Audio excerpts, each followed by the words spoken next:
the U.S. courts, including and especially the U.S. Supreme Court.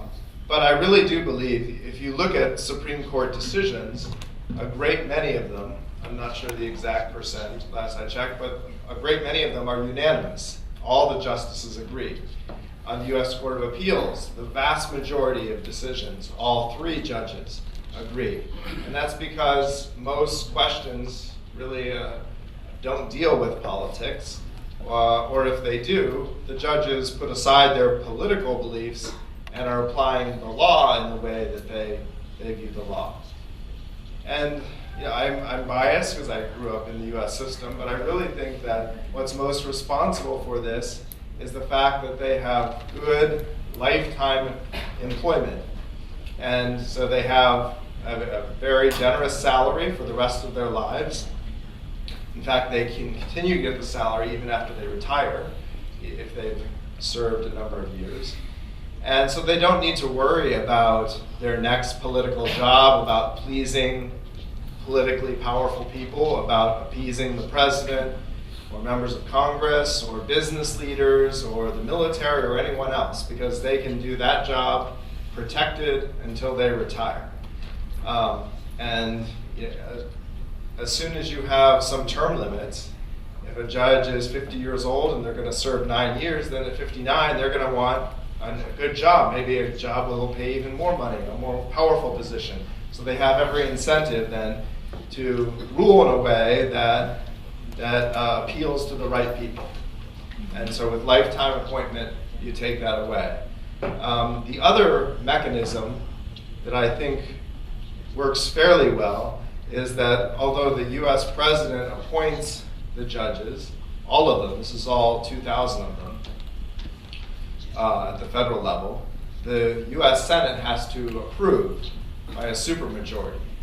So it's unlikely that the president is going to be able to approve judges that are very ideologically on one side, extreme. Judges tend to be the best legal minds who have accomplished a lot as lawyers in their career. They've held high positions in government, or as professors, or for nonprofits, or in law firms.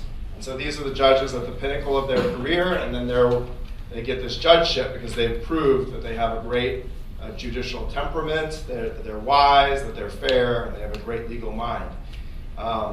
And so they tend not to be the most ideologically extreme people because they need the vast majority of the Senate, which typically means, and this has changed somewhat recently, but typically it means you need support from both parties in order to get confirmed. So the president is going to appoint judges that tend to agree with him on his judicial views, but they still tend to be like in the middle, very somewhat moderate.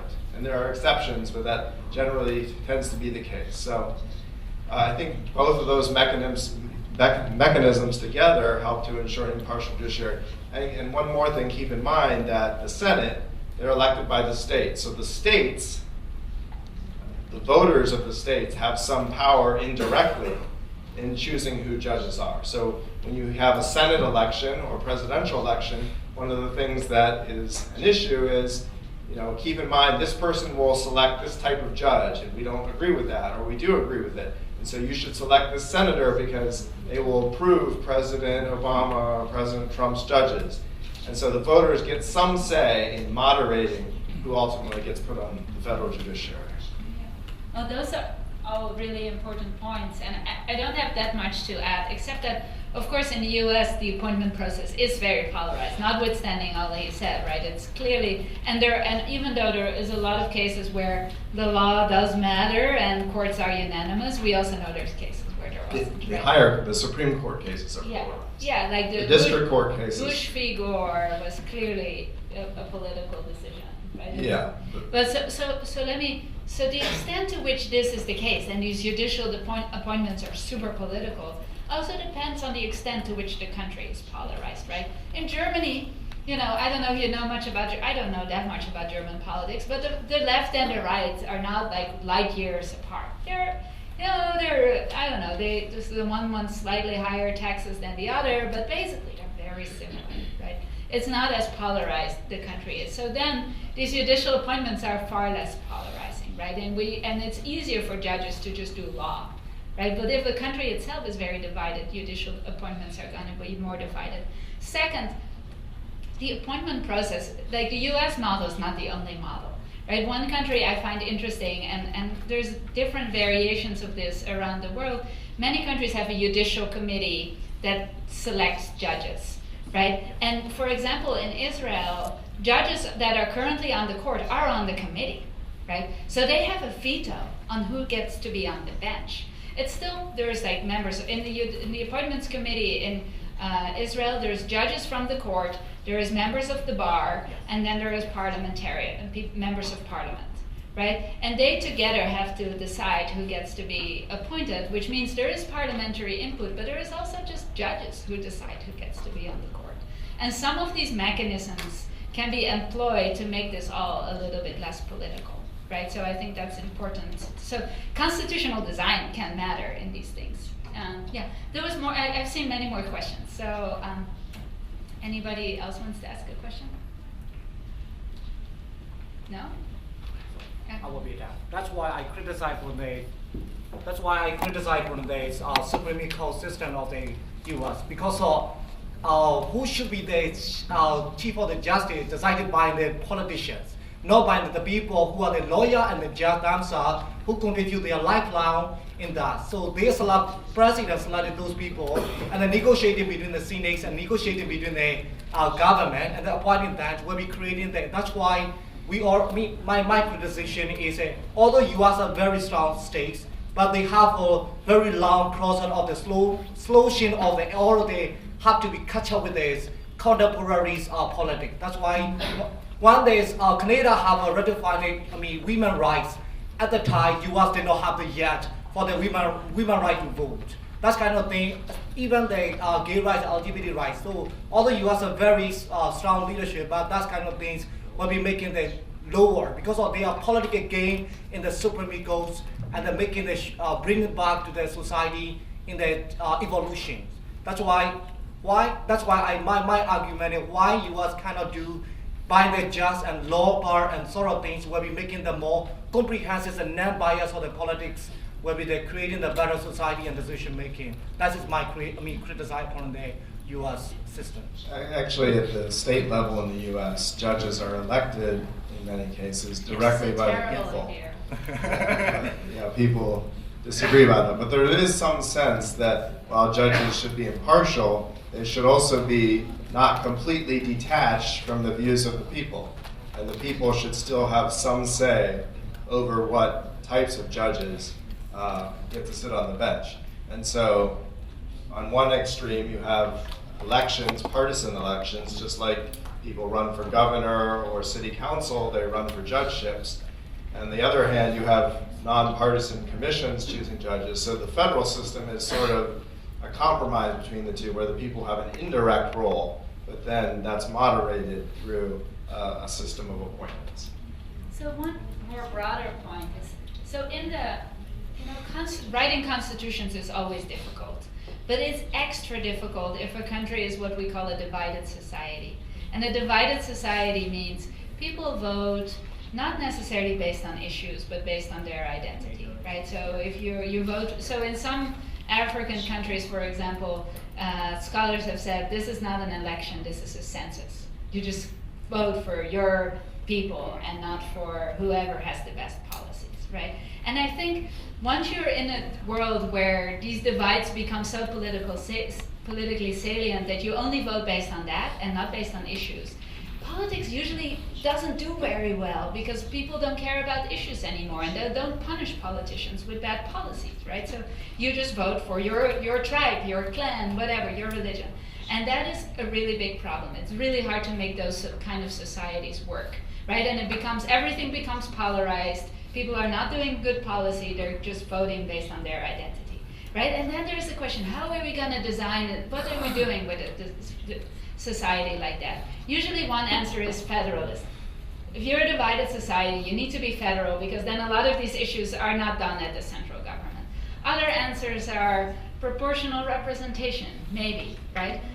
Another very interesting answer is, well, maybe we should just focus on cultural rights and minority rights and that's it. There's a very interesting constitutional debate going on in Ecuador, Venezuela, and Bolivia, and they call it the neo-Bolivarian model of constitutionalism. These are not federal systems, but they say, we have many countries in our country. And they all are countries, and they're all sovereign. Except it's a very strong unitary state. But they say all these countries are sovereign, at least as a rhetorical move. But then they also give very strong indigenous rights to those groups. That's actually an interesting model that I think is worth studying as an idea, and it's very popular in Ecuador, Bolivia, Venezuela. But in any case, so these are hard questions. Once you're a divided society, and judicial appointments also become much harder in a divided society. Everything becomes much, much harder in a divided society. And I think the US, to some extent, is almost like a divided society. Even the distinctions are not based on ethnicity or religion so much, but really based on whether people are Republican or Democrats. So there's only very few people that change their mind ever, right? Donald Trump during the election said, I can go on the street and shoot somebody and these people will still vote for me, right? And then if that is true, then you're basically a divided society because issues don't matter anymore, they just vote for your tribe, right? Luckily enough, there's still people who switch in the US, who vote for Obama one time and then for Donald Trump next time, and hopefully they'll vote for somebody else again next time, right? But these are, once you're becoming in the realm of divided society, just what politics doesn't do what it's supposed to be doing, right? Reward good policy. And then you need constitutions to do some things, but it's difficult. And I think that's a sort of overall sort of broader point behind your question, I think. So we have like not 20 minutes left. So I want to ask you, do you want to talk about international law? Should we talk more about constitutional law? Do you want to talk federalism? Do you want to talk United States? Some people want to talk about specific treaties like the Convention Against Torture. I mean, we can talk about anything you want that you think is useful or interesting. I don't want to. Suggestions. Treaties. Treaties? Treaties. Prefer treaties. Okay, good. So do you want to start? Well, my presentation was an hour long, so we have to talk very, very quickly.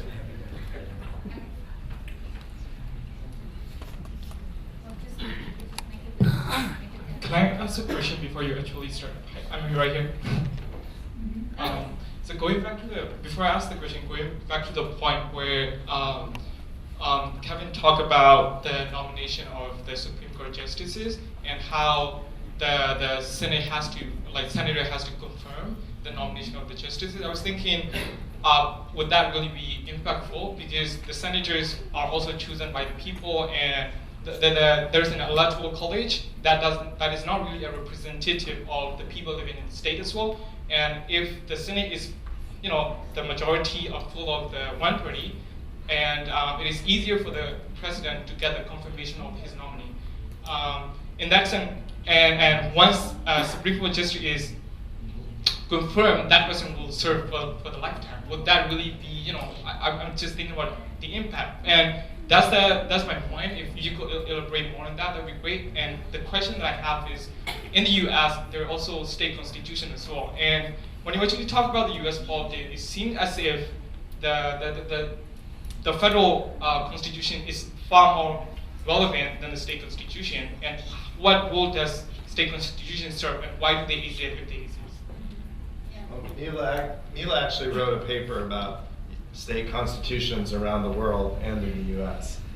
But in a nutshell, so as Mila said, the federal constitution is very bare bones, and not only is it short and vague and doesn't say much, doesn't contain many rights, it contains only negative rights. It only protects the government, it protects people from the government. It doesn't guarantee any rights. So what state constitutions do, that the federal constitution doesn't, is in many ways it takes the place of those positive socioeconomic rights, in that some of them guarantee a certain level of education, many of them talk about health care and so forth. And so they actually play a pretty big role in many of the day-to-day events of people's lives that the federal constitution doesn't deal with. Yeah, so, and to sort of generalize that point, so remember in the US, states have all the powers that are not given to the federal government. So they have all the residual powers. So criminal law, family law, tort law, that's all state law, right? So there's a lot you can do in a state constitution.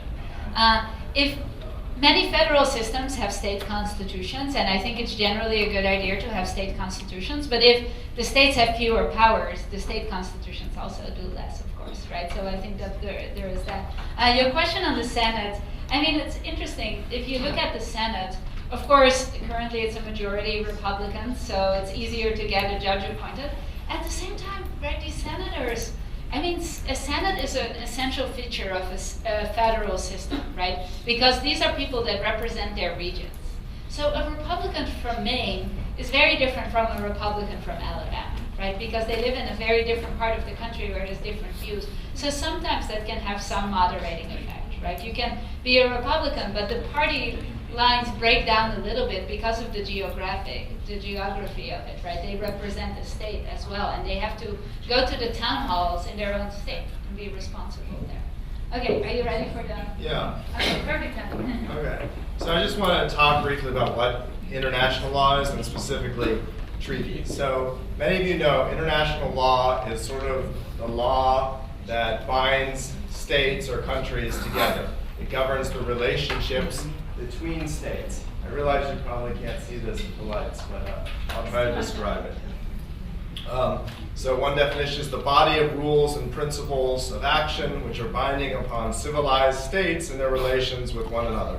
That's sort of an old definition from 1963.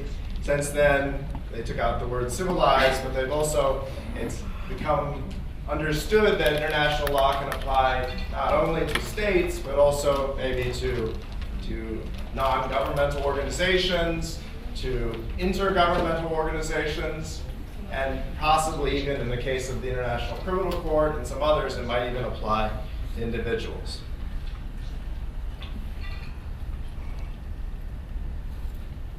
All right, let's talk about treaties. So what is a treaty? There are different definitions, but there's actually a treaty called the Vienna Convention on the Law of Treaties, and some people call it the Treaty on Treaties, because it's the rules of the game by which all states form treaties, negotiate them, leave them, ratify them, etc.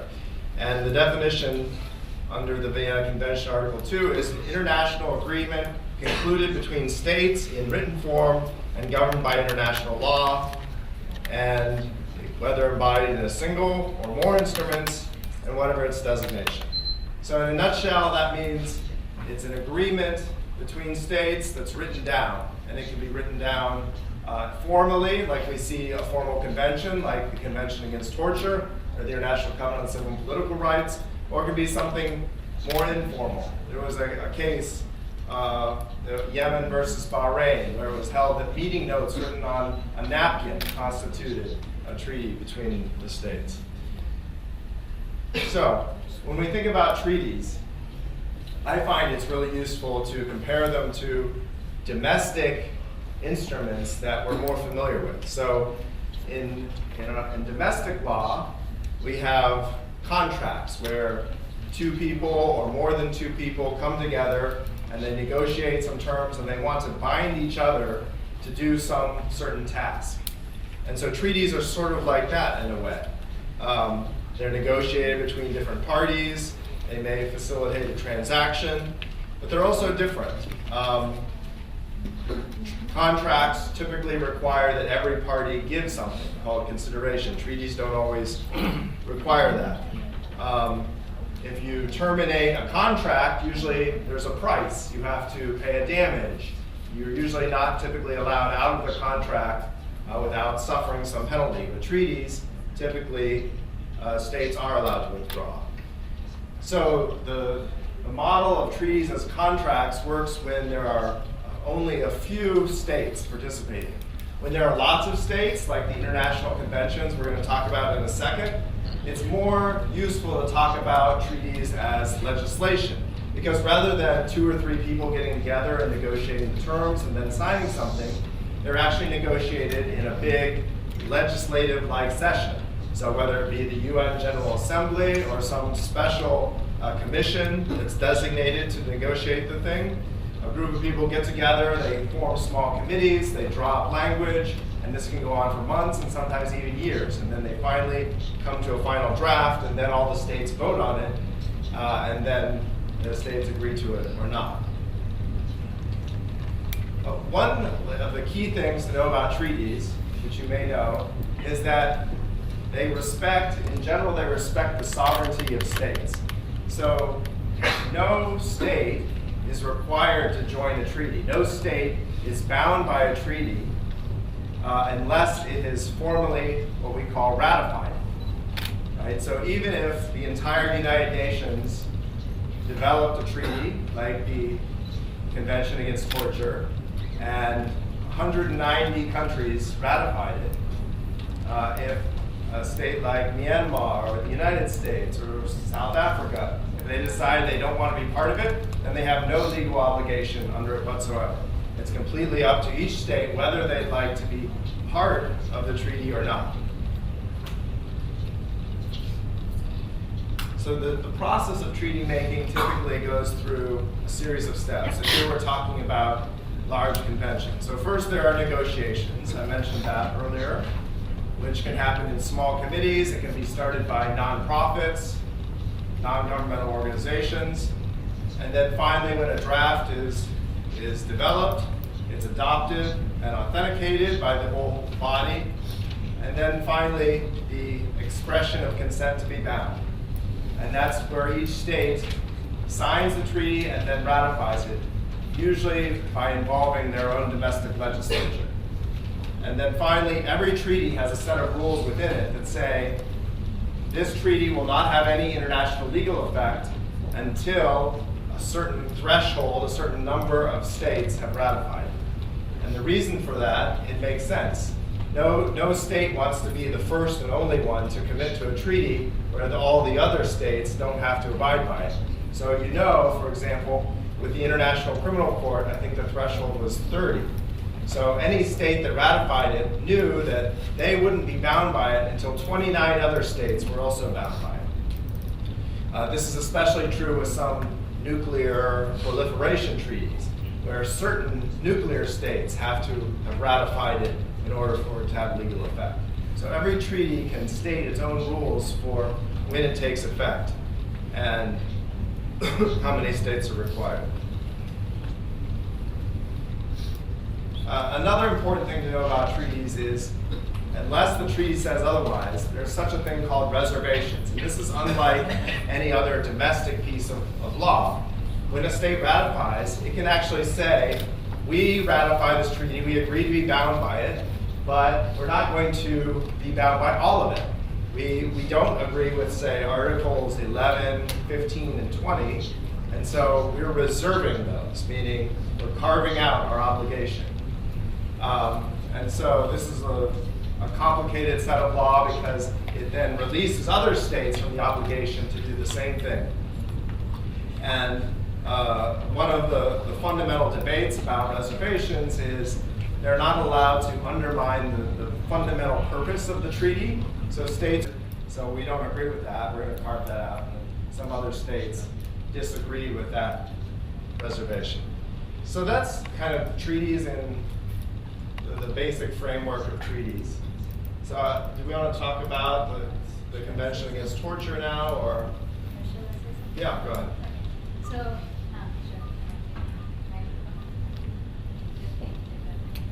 okay, so some people told me that one of the things that is a debate right now here is whether or not Myanmar should join the International Covenant on Civil and Political Rights and whether it should join the Convention Against Torture, right? Most countries are a party to that, both treaties, especially International Covenant on Civil and Political Rights. Almost every country in the world is a party. Even North Korea is a party to the International Convention on Civil and Political Rights, really. I don't think it does very much in North Korea, but that's a different question.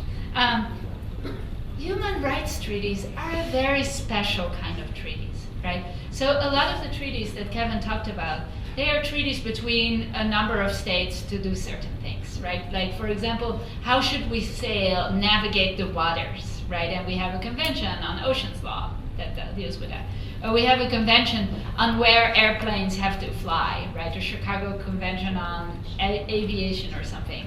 These treaties are really easy to enforce because both states say, okay, we will make sure that our planes or our boats fly a certain way, and everybody benefits, right? Because if you don't coordinate where planes are gonna fly, it's gonna be a disaster, right? They're gonna crash into each other. So we all wanna have those treaties. But human rights treaties are a little different because they tell you a government has to treat its own citizens in a certain way, right? The government undertakes the obligation, and it's an obligation for the government to not torture, to grant freedom of expression, and other rights. The Convention Against Torture is only about torture. The International Covenant on Civil and Political Rights has a right to vote, right to association, assembly, freedom of movement. All these rights are in there that are of a civil and political nature. That makes that a bit like a constitution, right? It tells the government that it cannot do certain things and to have to respect certain rights. And there are similar problems with the enforcement, right? Because what if a government decides that it doesn't care about the treaty, like in North Korea?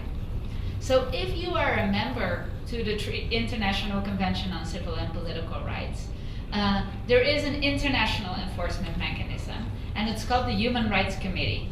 And the Human Rights Committee, so what states do is they submit to the Human Rights Committee every few years a report on how they have been doing in terms of implementing their obligations. Of course, states lie all the time in their reports, right? They just be like, oh, look at our Constitution and look at our laws, they're great.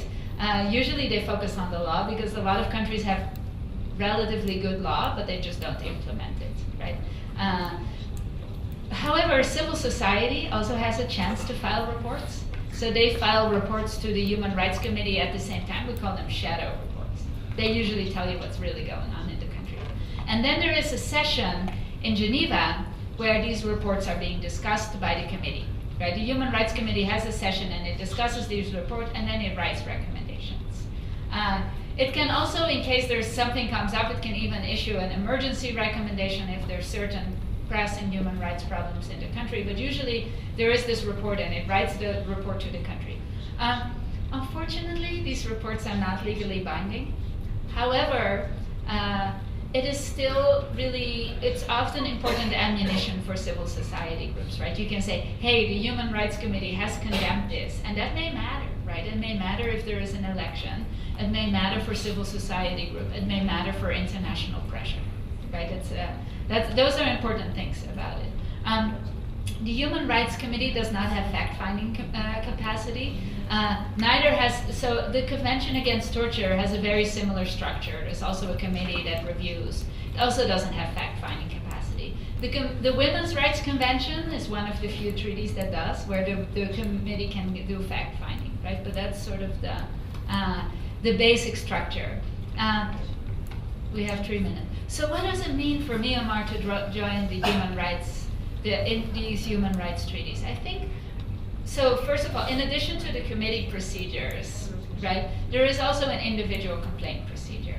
However, to be committing yourself to the individual complaint procedure, you don't only have to ratify the International Covenant on Civil and Political Rights, you also have to ratify the optional protocol that establishes the committee. If that is the case, individuals can directly file a claim with the Human Rights Committee. And then the Human Rights Committee will basically look at those cases. It will ask the government to respond. And if the government does not respond, it will assume that the complaint is true. So it gives the government an incentive to respond. And then it reaches a decision. These decisions are also not legally binding, which is unfortunate, right? These countries that established this system, they kind of designed a weak system. And they did it on purpose, right? But again, it sometimes matters that there is such a decision. I mean, it may set off certain other things, right? It may help civil society groups. It increases international pressure. So those are important things. One thing that does come with international human rights law that I think is really important to remember is that one of the things the Human Rights Committee has said is you cannot do such a thing. You cannot simply give amnesties for crimes against humanity, right? So if you are committing yourself to these kind of treaties, it comes with an international sort of transnational justice regime. At the same time, this is not legally binding. So it's conceivable, like let's say if the transitional justice was a really strong argument on the part of the government, right? Like we really don't want to have to be called out for giving amnesties because we think, people talk about this dilemma versus transitional justice and justice versus peace and which one is more important. It's a really big debate. We can't really solve it right now or ever. It's a really big debate. But it's conceivable to go to Kevin's point on reservations, right? You can say, we make a reservation on the transitional justice regime. We do not, and this is not even directly in the treaty, it's only something that the Human Rights Committee has said, and it's not legally binding. So you could say, we ratify the treaty with a reservation that we do not accept the committee's interpretation on what this means for transitional justice, right? Those are all things you can do for a human rights treaty, but I think it's important that that comes with a treaty. It's hard to keep it out unless you explicitly do that as part of the negotiation. So it may also strengthen the National Human Rights Commission that you have that's currently rather weak, but the National Human Rights Commissions are often a forum to discuss the treaty and its implementation. Finally, One question. One thing before I'm out of time, because there's so much here, it's a really big topic, is that it's my understanding that Myanmar is a dualist system on international law, meaning that international law has to be implemented before it takes effect, like in Britain, which means if you ratify the ICCPR, it needs to be translated into a domestic statute, right? And then it's the domestic statute that can be applied by the courts as well. So it becomes part of domestic law. So I think that's important to keep in mind. On the one hand, that's an obstacle because it first needs to be implemented. On the other hand, countries that implement, they sometimes change it a little bit to make it more applicable to their own country. So that's we can maybe do a few questions until they kick us out here. Or you have to leave. Excuse me. According to my understanding, I see one big problem in Myanmar, like you mentioned, internationalization or universalization of human rights. Myanmar, need to give us some certain amount of their sovereignty because, in the Burmese, local discourse, we have been talking about if we ratify any kinds of international treaty and governance, so we must comply international standard, which contradicting with our local or domestic legal domestic law. Yeah. But sometimes the main argument that this goes in here is, is this eroding our sovereignty and why should, so most of the people, we don't have a total understanding of why, we need to comply with international standard. That's the first one point. Another thing is, under the so-called nationalism ideology, eroding sovereignty is problematic. So all the time keep, counter-arguing, that kinds of internationalization of human rights and putting into. And also we already ratified ICSER and the 6th January this month, so came into force. So, but the thing is, implementation of these, and complying, in the local domestic legal framework. So my question is, what can you elaborate about it? How we can implement international standard into our domestic framework?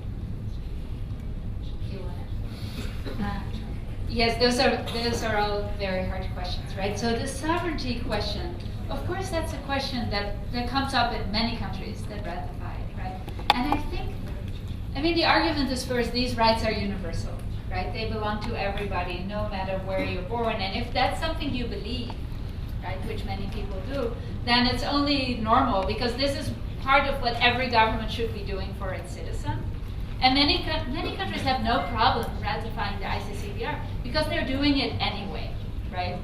Norway was because this is like basic responsibilities for the government. It shouldn't be a hard question because this is what you're doing regardless, right? So then it's fairly easy to say we're ratifying this treaty because we're committed to this.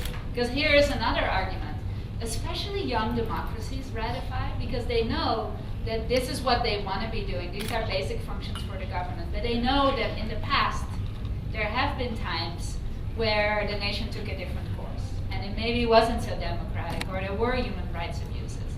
So the idea that you have an international commitment mechanism when your domestic mechanism can fall apart is a good thing. It's an extra pre-commitment, right? So you just keep, it means you're serious about this, right? You think you're doing this anyway because all countries do, because all people are entitled to these rights. But just in case your own system fails, you have the international mechanism. It may also signal to the international community for young democracies, it may signal to other countries or organizations that this is a place where rights will be respected, which can attract investment and people who feel safe to come, which is something that many young democracies are looking to achieve. Yeah, it's good. Foreign investors like it, right? If there's property rights, they want them, right? So there is an economic argument to be made that you should be ratifying these treaties. And there is a difference between the ICCPR, the International Covenant on Civil and Political Rights, and the ICESCR, the International Covenant on Economic, Social, Cultural Rights. So the latter is much more vague as a treaty, right? It says, to the extent of the available resources, you can progressively realize, right? So it's like, over time, government should be doing this, but it can be taking a while. I mean, it's interesting that not everybody may be literate, but there cannot be systematic exclusion of some groups. That's a violation of the ICESCR. I think we're out of time, but we're both happy to talk to you afterwards and answer any other questions you may have. And I want to thank you again on behalf of both of us for allowing us to speak with you today. We could talk for much longer, but thank you so much for... Thank you.